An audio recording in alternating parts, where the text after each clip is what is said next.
Hi, my name is Ivy Cage, and this is my presentation on the 1927 Mississippi River floods.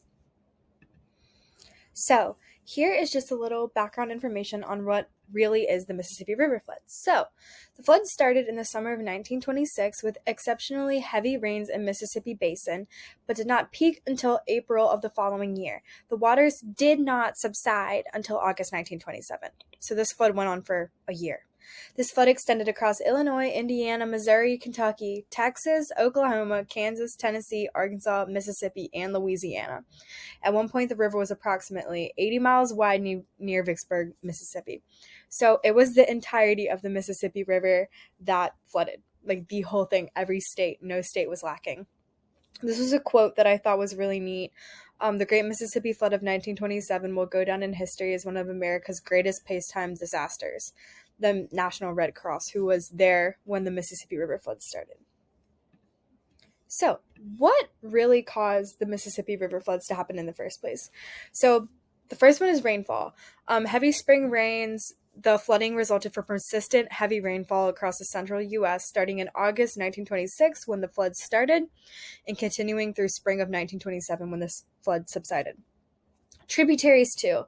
A tributary is a freshwater stream that leads into a larger stream on the river, which the Mississippi River has a ton of. These heavy spring rains and swollen tributaries made for flooding to occur.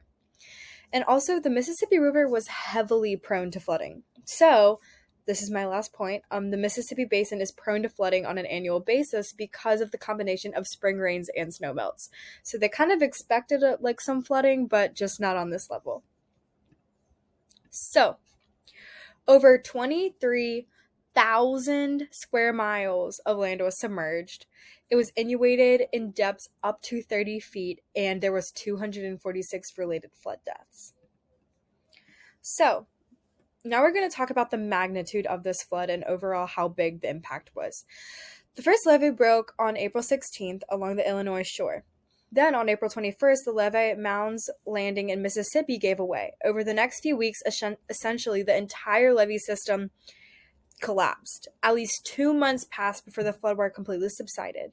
The flood inundated 16 million acres of land and displacing over 640,000 people from the state of Illinois to Louisiana. That's ridiculous. So here are some pictures that I just wanted to include of the flood. So to my left, right here, this is actually a picture of the whole Mississippi River flood and the span that it came across the U.S. So this is how big the flood was. Over top of me is an aerial view of the flooding over houses, just to show really how big the damages were. Those are houses and trees, and that's how large it was. Here are some men on a raft, like a little boat, floating. Those are houses for scale. And then beside me, too, is just another street view of some of the flooding on a main street. So, what were the societal and economic impacts of this flood overall, and how much did it affect that? So the flood impacted on people's socio-economical livelihoods in critical aspects such as agriculture, health, education, housing, water, and sanitation, and property and assist.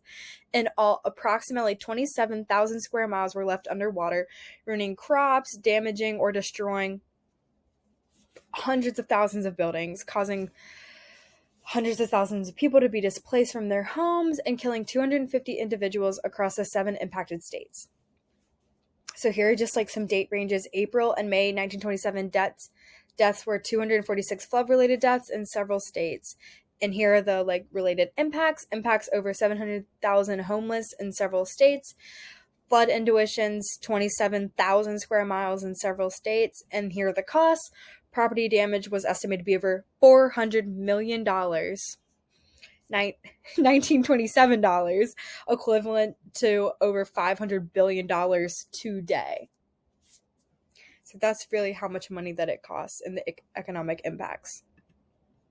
So, did they really learn their lessons about their flood, and how did they change their lives around this to make sure it wouldn't happen again on such a big scale? So communities after these floods have constructed levees around the riverbanks to protect themselves from floodwaters. Those levees constrict the river and push more water downstream, creating higher and higher water levels. Out of this catastrophic flood grew the Flood Control of 1928, which gave the federal government authority over the contaminant of the Mississippi River.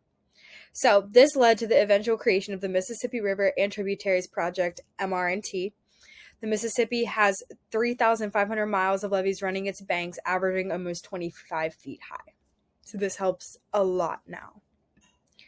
And here are my sources for this presentation. I got my format from SlidesGo, the Mississippi River.